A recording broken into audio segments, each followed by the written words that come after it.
The alarm blared across every communication device on Earth simultaneously. It wasn't a drill or a test of emergency systems. On every screen across the planet, the same image appeared. A massive vessel of unknown origin had entered Earth's orbit. Dr. Alex Reed had been analyzing bacterial samples when the alert came through. At first, he thought it was another false alarm. There had been several in recent years as Earth's detection systems became more sensitive. But this time, the voice coming through was that of General Porter himself, and his tone left no room for doubt. Dr. Reed, report to headquarters immediately. This is not a drill.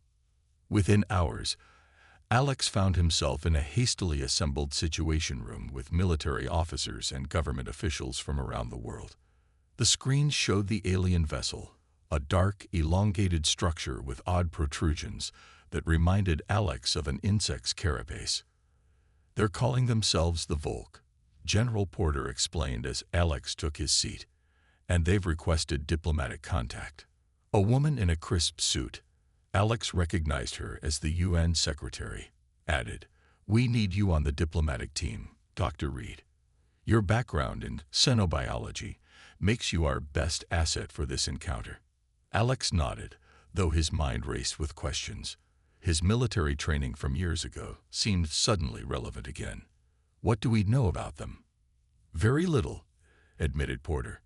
They've sent simple communications in basic English, which raises questions about how long they've been observing us.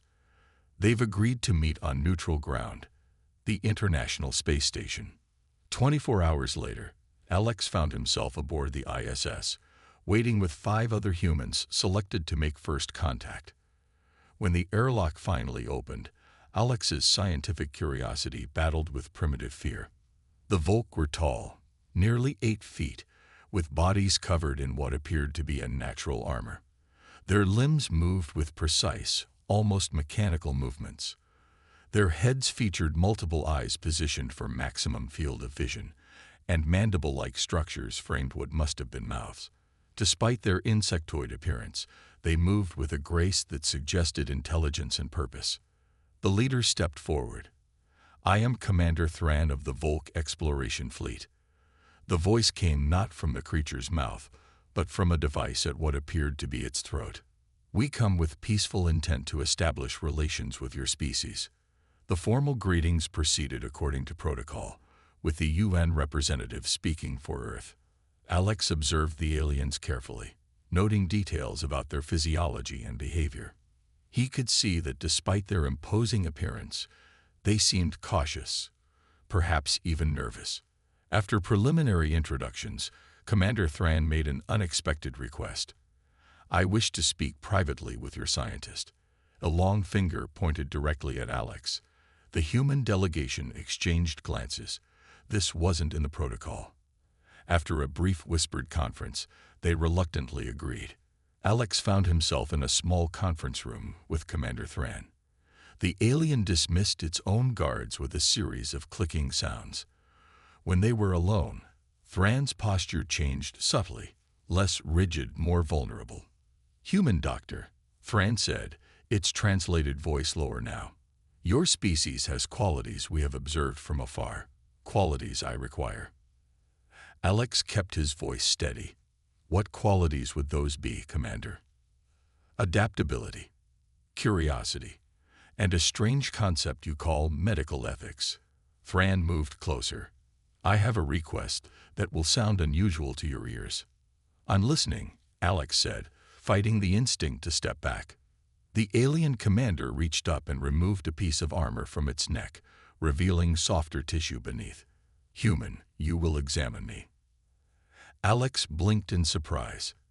"Examine you? I don't understand." "I require medical assessment from someone not of my kind," Thran explained. "Someone with no stake in Volk politics.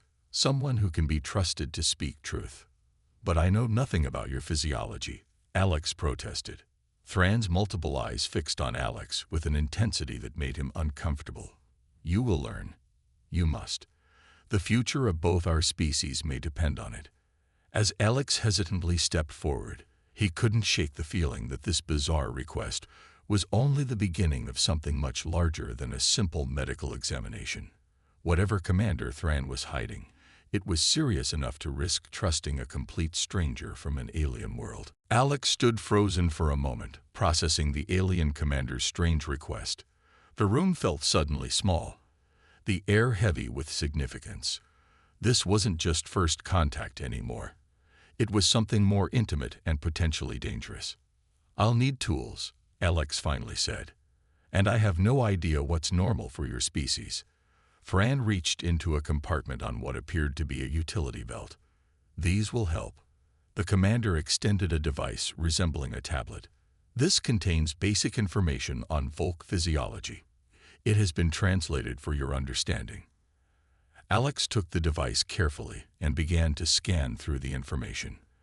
The diagram showed a complex internal structure, part exoskeleton, part internal bone structure, with organs arranged in a way that seemed both familiar and alien at once. "This is fascinating," Alex murmured, professional curiosity overcoming his hesitation. "But I still need proper tools." "Open that panel," Fran instructed, pointing to what looked like a simple section of wall. Alex pressed his hand against it, and the wall slid open to reveal a set of instruments. Some resembled human medical tools, while others were completely foreign. "You planned this," Alex realized. "This wasn't a spontaneous request. I have been observing your species for longer than you might imagine," Fran admitted. "Now please begin." With a deep breath, Alex approached the commander. Standing close, he noticed a slight tremor in Thran's limbs and a dull sheen to what should have been glossy exoskeletal plates. "I'm going to touch you now," Alex warned, reaching toward the exposed area on Thran's neck. The skin beneath was warm, warmer than Alex expected, and had a texture like fine leather. As Alex pressed gently, Thran made a clicking sound that the translation device didn't interpret. "Did I hurt you?" Alex asked quickly. "No. Continue." Alex worked systematically, comparing what he observed to the information on the tablet. He noticed unusual discoloration along what appeared to be major blood vessels and an irregular rhythm to what must be the Volk equivalent of a pulse. "Commander, how long have you been ill?" Alex asked quietly. Thran's many eyes blinked in sequence. "You are perceptive. 3 of your Earth months. And your own medical personnel cannot be trusted," Thran said flatly. "Or they lack the knowledge. Perhaps both." Alex picked up one of the unfamiliar instruments. According to the tablet, it was some kind of imaging device. He ran it slowly over Thran's torso, watching as internal structures appeared on the screen in vivid detail. "There." Alex pointed to an area near what looked like a central organ. "Something's not right there." Thran made another clicking sound. "Yes, that is where the pain originates." As Alex continued the examination, he discovered more anomalies. Tissue inflammation, unusual growths, and what appeared to be degradation of the commander's internal systems. "This isn't a natural illness," Alex concluded after nearly an hour of careful study. "These patterns, they're consistent with some kind of poisoning." Thran's posture stiffened. "As I suspected. You knew." "I had theories. Now I have confirmation from an outside source."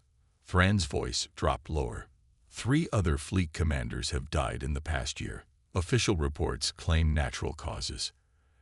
Alex set down the instruments. "Why me? Why humans? Your species has survived countless evolutionary challenges," Thran explained. "Your bodies fight poisons, disease, radiation, things that would destroy other life forms. And your medical science reflects this adaptability. You think humans can help cure you. I think humans understand survival better than any species we've encountered." Thran's many eyes focused intently on Alex. "Tell no one what you've discovered." "Not yet." Alex frowned. "I have to report to my team." "Of course, but be careful what you report." Thran began replacing the armor plate over the exposed neck area. "There are those who would not want our species to form an alliance. On both sides." As Thran prepared to leave, the commander turned back to Alex. "I will contact you again soon. Until then, consider what you would do if you discovered someone was trying to eliminate your species' leadership, one by one." Alex stood alone in the conference room after Thran left, the alien medical tools still warm in his hands, wondering what he had just become involved in, and whether Earth was ready for the political complexities of interstellar relations. The debriefing room on Earth hummed with tension. Alex sat at the center of a half-circle table, facing military officials, scientists, and government representatives. He had spent the last hour recounting his strange encounter with Commander Thran, carefully weighing what to reveal. "So this alien commander asked you to perform a medical examination." General Porter leaned forward, his bushy eyebrows drawn together. "And you believe he's being poisoned?" "Yes," Alex replied. The symptoms were clear. His internal systems are breaking down in a pattern consistent with targeted toxins, not natural disease. Dr. Winters, the head of Earth's Xenobiology department, tapped her stylus against the table. "And you believe this wasn't just a ploy to study human medical techniques?" "I considered that," Alex admitted. But the commander was genuinely ill. The fear was real. The room fell silent as they processed this information. On the large screen behind Alex, images of the Volk vessel still orbiting Earth loomed large and ominous. "If Commander Thran is being poisoned," the UN secretary said slowly, "that suggests internal conflict among the Volk, perhaps even a coup attempt." General Porter nodded grimly. "Or it could be the start of a succession struggle that we're being dragged into. Either way, this isn't our fight." Alex felt a surge of frustration. "With all due respect, sir, we can't just ignore this. Think about what this means for first contact. If we help Thran, we establish trust and possibly gain a powerful ally. Or we make powerful enemies of whoever is trying to eliminate him," countered Porter. Dr. Winters raised her hand. "I've analyzed the biological data Alex brought back. The Volk physiology is remarkable, advanced in some ways, but with surprising vulnerabilities. If someone is targeting their commanders, they're using a sophisticated toxin that attacks genetic markers unique to their leadership caste." This caught everyone's attention. "You're saying this poison only works on commanders?" asked the secretary. "Exactly," Dr. Winters confirmed. "It's engineered to target specific genetic sequences. Quite brilliant, actually." Porter stood and paced the room. "The question remains, do we get involved?" "Let's look at our options," the secretary suggested. "If we help Thran, we potentially gain an ally but risk becoming involved in alien politics we don't understand. If we do nothing, we appear indifferent or weak to a spacefaring civilization." Alex cleared his throat. "There's another factor to consider. Commander Thran specifically sought human help because of our adaptability. He believes our medical knowledge might solve problems his own people can't. That's not just flattery. It's a recognition of human potential on the galactic stage." The debate continued for hours, with arguments bouncing back and forth. Eventually, a consensus began to form. "What if," proposed Dr. Winters, "we invite Commander Thran back for what we'll call cultural exchange? Publicly, it's diplomacy. Privately, we can continue medical investigation." Porter nodded reluctantly. "It gives us plausible deniability if things go south." 3 days later, the invitation was sent, carefully worded to avoid any mention of medical assistance. The response came within hours. Commander Thran would return with a small delegation. As Alex prepared for the second meeting, he found Dr. Winters waiting in his lab. "I've been analyzing the poison markers," she said without preamble. "This isn't just sophisticated. It's beyond Volk technology." Alex looked up sharply. "What are you saying?" "I'm saying a third party might be involved." She slid a tablet across the desk. "These molecular structures don't match anything in the Volk database Thran provided. Someone else is pulling strings here." Alex studied the data, his mind racing. A third species, trying to destabilize Volk leadership. Or testing us, Dr. Winters suggested, seeing how we react to alien conflict. The lab door slid open, and General Porter entered, his face grim. Thran's ship has just entered Earth's atmosphere. But there's something else. 3 more vessels just appeared at the edge of our solar system. Non-Volk design. Alex and Dr. Winters exchanged worried glances. It seems, Porter said heavily, that your commander's problems, and now ours, just got much bigger. As Alex gathered his equipment for Thran's arrival, he couldn't shake the feeling that Earth had stumbled into something far more complex than first contact. They weren't just meeting aliens. They were stepping into an interstellar conflict that had been brewing long before humans knew there was life beyond their planet. The landing pad at the secure military facility was bathed in floodlights as Thran's shuttle descended. Alex stood beside General Porter and Dr. Winters, watching the sleek alien craft touch down with barely a sound. The air shimmered with heat around its hull. "Remember," Porter muttered, "stick to the cultural exchange story until we're secure." Alex nodded, noting how Thran moved more slowly as he emerged from the craft. The commander's condition had deteriorated in just the few days since their first meeting. Behind Thran came 4 other Volk, their postures rigid, eyes constantly scanning the surroundings. "Welcome back to Earth, Commander," the general greeted formally. Thran dipped his head in acknowledgement. "We appreciate your invitation for cultural exchange." The translation device at his throat emitted a slight static, another sign of his weakening condition. Alex thought. "If you'll follow us," Dr. Winters gestured toward the facility entrance. Once inside the secure conference room, Thran dismissed 3 of his 4 companions. The remaining Volk, introduced as Medical Officer Krell, stayed close to the commander's side, mandibles clicking occasionally in what seemed like concern.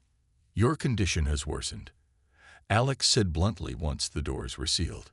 Thran's multiple eyes blinked slowly. "Yes, the effects accelerate with time." General Porter stepped forward. "Commander, we need to be honest with each other. We know someone is poisoning you, and we believe it might involve a 3rd species. 3 unknown vessels have entered our solar system." Krell moved suddenly, a rapid clicking emanating from his mouthparts. Thran raised a limb to quiet him. "Those vessels belong to the MREC," Thran explained. "They claim to be observers only. And you don't believe them?" Dr. Winters asked. "The MREC have long sought alliances with emerging spacefaring races. They present themselves as mentors, guides to the galactic community." Thran's voice grew strained. "In reality, they establish dominance through dependency." Alex frowned. "You think they're behind your poisoning?" "I have suspicions, but no proof." Thran turned to Krell and spoke in their native language. After a brief exchange, Krell reluctantly produced a small container from a compartment in his armor. "This contains my blood samples over the past month," Thran explained. "Officer Krell is the only Volk I trust completely. Even he does not know why I sought human assistance."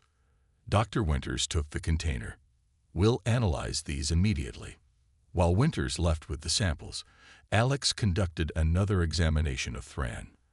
The commander's condition had indeed worsened, internal inflammation had spread, and several major systems showed signs of failure.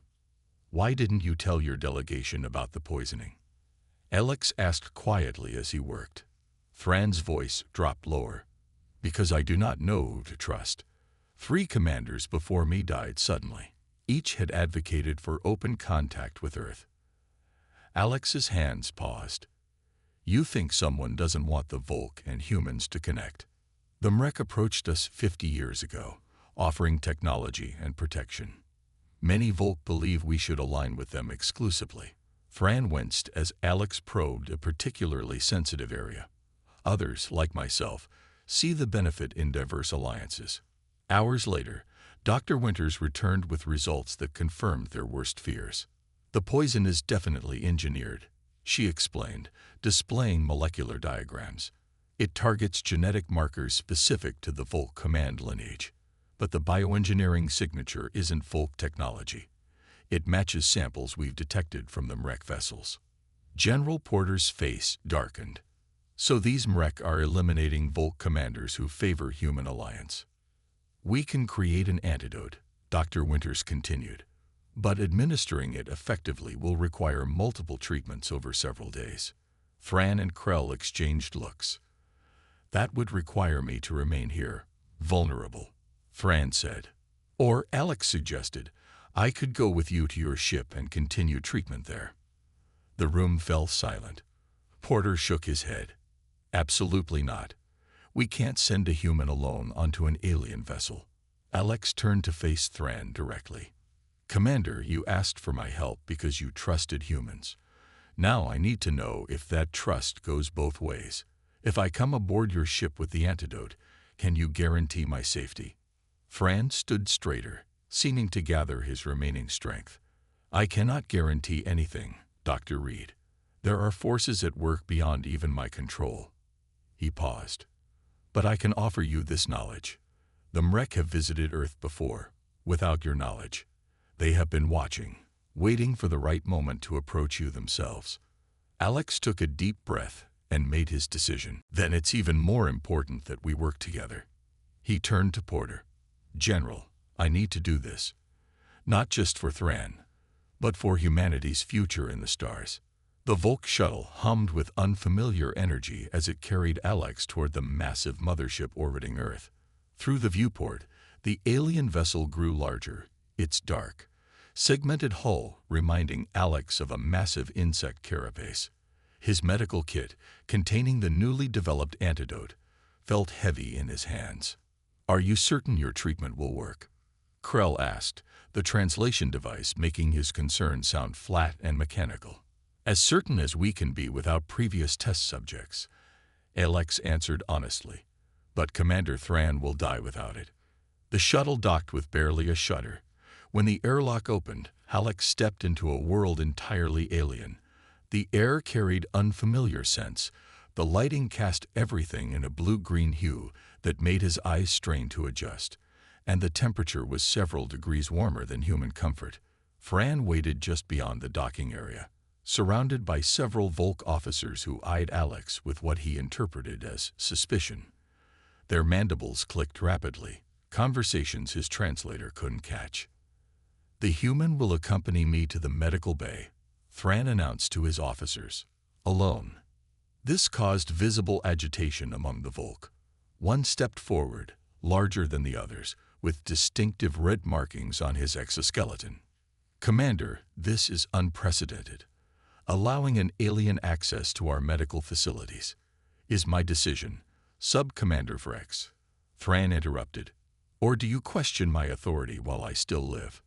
The challenge hung in the air. Finally, Vrex stepped back with a formal gesture that Alex guessed signified reluctant acceptance. As Thran led Alex through the ship's corridors, the human noticed how crew members stopped and stared. Some made gestures that his instincts read as hostile. Others seemed merely curious. Your presence is causing quite a stir, Alex observed. You are the first human to board a Volk vessel, Thran replied. But that is not the only reason for their interest. The medical bay was larger than Alex expected, with strange equipment lining the walls and several tank-like structures at the center. What shocked him was the sight of 3 other Volk lying in what appeared to be medical pods, all showing signs of the same illness affecting Thran. You didn't tell me there were other victims, Alex said, setting down his kit. Thran moved to one of the tanks. Because I wasn't certain until recently. This is Commander Lark of the Southern Fleet. This one is Commander Drav of the Science Division. And this is Sub-Commander Tella, my successor should I perish. Alex quickly examined each patient, finding increasingly severe versions of Thran's condition. How long have they been ill? Tella fell sick just days ago. Lark has been unconscious for a week. Drav is barely clinging to life. Alex opened his medical kit and prepared the first dose of the antidote. We'll need to adjust the dosage for each patient based on their condition and body mass. As Alex worked, a Volk medical officer observed silently from the corner. Occasionally, The officer would make notes on a device similar to a tablet. "Your medical officer doesn't seem happy about my presence," Alex noted as he administered the first dose to Thran. "Pelk is concerned about alien interference. Many Volk are." Thran winced as the injection penetrated a soft spot between his exoskeletal plates. The poison was designed to appear natural, a genetic defect in the command lineage. "You have exposed this lie." Alex moved to treat Commander Lark next. "The poison's molecular structure is too complex to be natural. It targets command genetic markers with precision. Only advanced bioengineering could create something like this." As Alex prepared the third dose, the door to the medical bay slid open. Sub-Commander Vrex entered with 2 armed guards. "Commander, we've received a transmission from the MREC vessels. They're requesting permission to send a diplomatic party to Earth. They claim humans have been communicating with them secretly." Thran's many eyes blinked rapidly. "What do Earth authorities say?" "They deny any contact," Vrex replied, his gaze fixed on Alex. "The MREC insist humans initiated contact months ago." Alex paused in his work. "That's a lie. This is our first contact with any alien species. Unless," Thran said slowly, "someone on Earth has been communicating without official knowledge." Alex considered this possibility as he finished administering the treatment to the final patient. "How quickly should we see results?" "If your antidote works, improvements should begin within hours," the medical officer, Pelk, finally spoke. 6 tense hours later, monitoring equipment began registering changes. Thran's vital signs stabilized first, followed by Tela's. The other 2 commanders showed slower but definite improvement. "It's working," Alex confirmed, reviewing the data. "The antidote is neutralizing the poison." Thran approached Alex, standing straighter than before. "You have saved not just my life, but potentially the future of Volk leadership. In return, I offer you information. We have identified the exact compound used in the poison. It contains elements that can only be found in MREC territory." Proof of their involvement, Alex realized. Yes, and more concerning, traces of Earth elements that should be unknown to them. "The MREC have been to your planet, Dr. Reed, many times. The question is, who have they been meeting with?" Part 6. The truth revealed. The Volk Command Center buzzed with activity as Alex entered alongside Thran. The commander's recovery had been remarkable.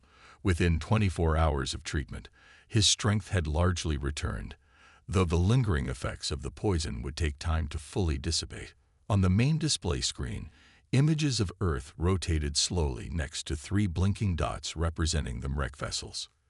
"They're maintaining orbit just beyond your moon," explained Vrex, who had become cautiously respectful toward Alex after the successful treatment. "They continue to request direct communication with Earth governments." Thran gestured toward a smaller screen showing data streams. "While recovering, I ordered our intelligence division to analyze all transmissions between MREC vessels and Earth over the past year." Alex frowned.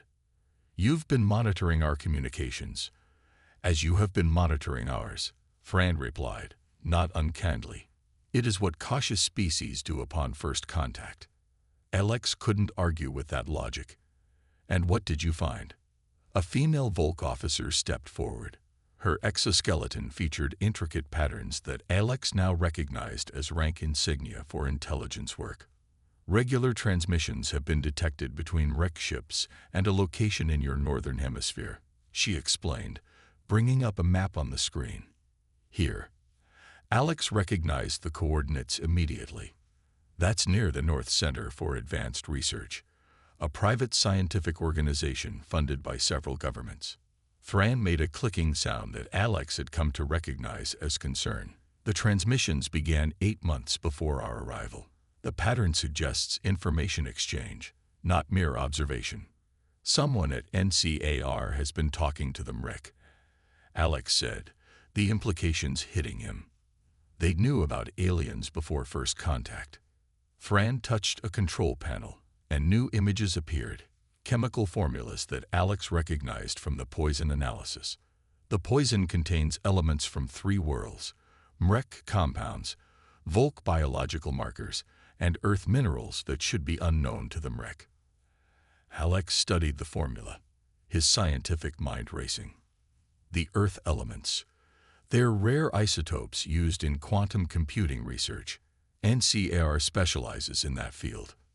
We believe, Fran continued, that the MREC established secret contact with certain humans, promising advanced technology in exchange for alliance.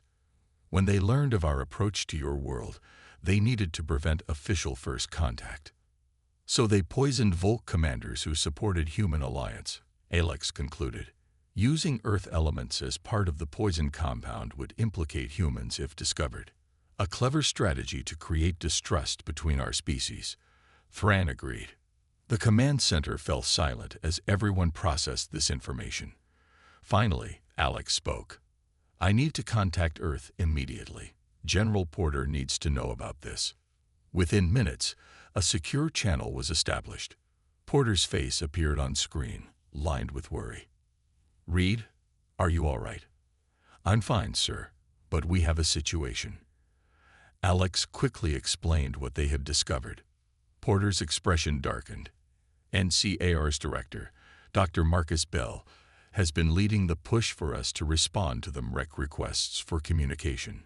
He's been insistent that we're missing an opportunity. He's their contact, Alex said, and possibly involved in the poisoning plot. I'll have him detained immediately, Porter replied. But we have another problem. The president is considering opening official communications with the MREC tomorrow. They're promising medical technology beyond our current capabilities. It's a trap, Fran interjected, moving into view of the transmission. The MREC seek to control emerging species through dependency. They have done this before. Porter studied the alien commander for a moment. Can you prove these allegations? We can do better than that, Alex said. We can expose their entire plan. Hours later, in a heavily guarded conference room back on Earth, Alex and Fran presented their evidence to an emergency assembly of world leaders. As Alex explained the chemical analysis, Fran provided historical records of MREC interference with other species. Dr. Bell, under military guard, sat ashen-faced as his communications with the MREC were played for the assembly. They promised us technological advancement by decades, Bell finally admitted. All we had to do was ensure humanity aligned with them instead of the Volk. And the poison? Alex demanded. Bell looked down. They said it was just to delay Volk contact until they could establish themselves as our primary alien relationship. I didn't know it would kill anyone. The president stood, her face grim. Dr. Reed, Commander Thran, you've uncovered a conspiracy that threatened not just individuals, but the future of human-alien relations. What do you recommend we do about the MREC vessels currently awaiting our response? Fran and Alex exchanged glances. In that moment, a silent understanding passed between them, human and alien united by a common threat. I believe, Alex said carefully, that how we respond will determine humanity's place in the wider galactic community for generations to come. Fran stepped forward. And I believe our two species should face this challenge together. Part 7, New Horizons. The United World Council chamber had never been so full. Representatives from every nation stood shoulder to shoulder as they awaited the historic announcement. At the center of the stage stood an unusual pair. Dr. Alex Reed, the human xenobiologist, and Commander Thran of the Volk, now fully recovered thanks to the antidote developed by Earth scientists. The President of the United Council stepped up to the podium, her voice solemn yet hopeful. Today marks a turning point in human history. 1 week ago, we faced a critical decision about our species' first steps into the galactic community. Thanks to the combined efforts of Dr. Reed and Commander Thran, we uncovered a plot that would have led humanity down a path of dependency and manipulation. On the large screens above the stage, images appeared of the 3 MREC vessels that had recently departed Earth's solar system. Their sleek, crystalline ships had disappeared into deep space after receiving the Council's unanimous rejection of their diplomatic overtures. The Mrek have retreated, the President continued, but they will not be forgotten. Their attempt to poison Volk leadership and manipulate Earth through secret channels has failed. Instead, they have accomplished something they never intended. They have united two species in common purpose. Commander Thran stepped forward, his imposing figure now a welcome sight to the humans who had come to recognize the nobility in his bearing. For generations, the Volk have explored the stars alone, cautious of alliances. Thran's translated voice carried across the chamber. We have witnessed the Mrek strategy before. They seek out emerging spacefaring races, offer technological shortcuts, and create dependencies that last centuries. Alex moved to stand beside the alien commander. Over the past weeks, they had developed a working relationship that transcended species differences. But humanity offered something different. Thran continued. When faced with a sick alien commander, you did not see opportunity for advantage. You saw a life to save. When presented with evidence of conspiracy, you sought truth rather than easy promises. The President nodded to an aide, who brought forward an ornate box. She opened it to reveal a document, the first formal alliance between humans and an alien species. This treaty, she explained, establishes mutual defense, scientific exchange, and cultural understanding between Earth and the Volk Confederation. It is not built on dependency, but on respect and cooperation. Alex watched as leaders from both species signed the document. He could hardly believe how much had changed since that first strange order from Thran. Human, you will examine me. After the ceremony, Alex found himself in a quiet garden outside the council building, staring up at the stars. Thran approached, moving more fluidly now that the poison had been fully neutralized. Your thoughts seem distant, Dr. Reed, Thran observed. Alex smiled. Just thinking about how all this began, your bizarre order that day on the space station. Thran's mandibles clicked in what Alex now recognized as amusement. It was not merely a medical necessity. It was a test. A test. Yes, our intelligence suggested humans were compassionate yet practical, curious yet cautious. I needed to confirm these qualities myself before trusting your species with the knowledge of Mrek interference. Alex shook his head. You risked your life on a hunch about human nature. And you risked yours coming aboard our vessel, Thran countered. Both gambles paid off. A soft chime sounded from Thran's communication device. The transport to our homeworld leaves in 1 hour. Are you prepared for your new role, Ambassador Reed? Alex took a deep breath. His appointment as the first human ambassador to the Volk homeworld had been announced just hours ago. He would be the bridge between two species, helping navigate the complex future that lay ahead. As ready as I'll ever be, he replied. As they walked toward the transport area, Thran spoke again. The Mrek will return eventually. They do not abandon their strategies easily. And when they do, they'll find Earth and the Volk ready to face them together, Alex said with conviction. The stars seemed brighter that night as humans gathered to watch the departure of the joint Earth-Volk mission. On board, Alex took one last look at his home planet, a blue marble growing smaller in the viewport. A new chapter was beginning, not just for Alex Reed, but for all of humanity. The universe had just become much larger, more complex, and infinitely more interesting. And it had all started with a bizarre order from an alien commander who dared to trust a human with his life. In that trust, two species had found their future.